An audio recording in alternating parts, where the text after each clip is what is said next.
And here for the second part here to go through these questions. The next question is, Abdi ran 6 miles on Monday. Keep my underline here. 6 miles on Monday.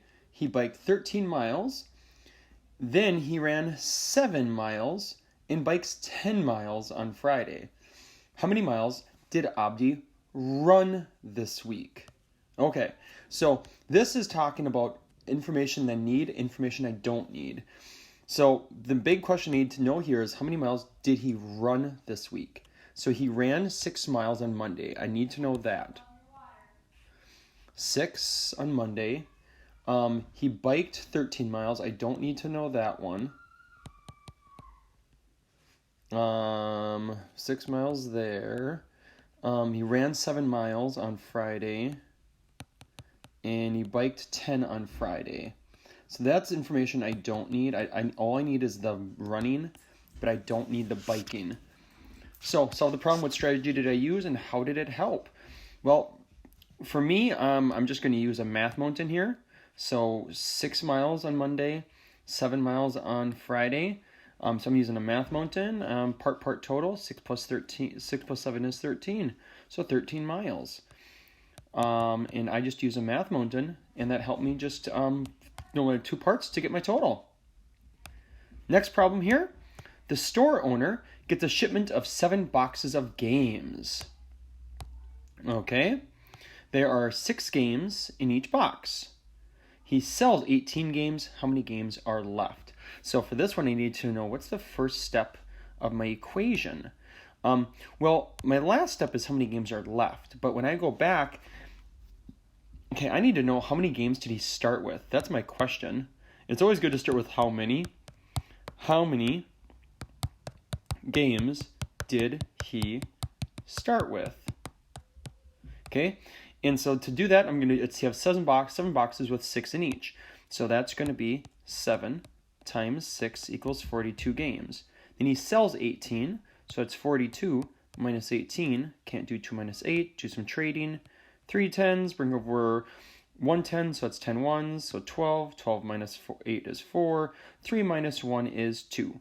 So he has 24 games left then. Now, then does it make sense? Yep, it totally makes sense for that one. Okay, Mrs. Satry's music class plays 3 rounds of a trivia game. The class answers some questions that are worth 1 point each, and other questions that are worth 3 points each. Use the information in the table, trade equations to find the unknown numbers, then complete the table. Okay, so I need to remember in this column right here, every one of these is worth 1. So really it's 4 times 1 equals 4. These ones are worth 3, so 5 times 3 equals 15. And what's my total? Well, for round 1, I'm just going to do, it really is 4 times 1 plus 5 times 3. And that really is 4 plus 15. So that's 19. So 19 total points. And then down here, I know that this 3 is going to be 3 times 3 again, that equals 9.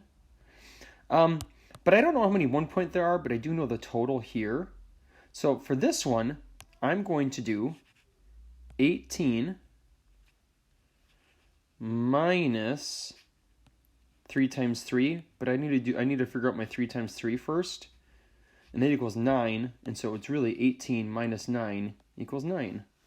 So that's how much was left. 9 times 1 equals my 9 points. Then for the last one here, I know that each of these, 3 times 1 equals 3. And they have 24 total points, but I don't know how many 3-pointers they had. 3-point questions. So I am going to do, though, 24 minus, I'm just going to do minus 3, because they're 3 points. Okay. And so 24 minus 3 equals 21.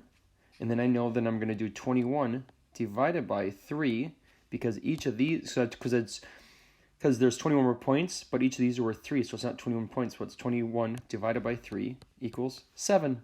So it really is, because then 7 times 3 equals 21. Okay, and this may be my last one here. Ava bought 27 tennis balls. The balls were sold in cans of 3. How many cans did Ava buy? So my situation equation for this is 27 divided by 3 equals something. In my solution equation, I'm going to switch it to multiplication. 3 times b equals 27. Well, and I know that the b equals 9. Okay, well, I hope that's going to help you as you continue to solve and work through these things. And yeah, let me know if you have any questions on the quiz. It's a little bit longer of a quiz, but it's a way just to kind of help us continue to review. But yeah, just let me know if you need anything. Bye, everybody.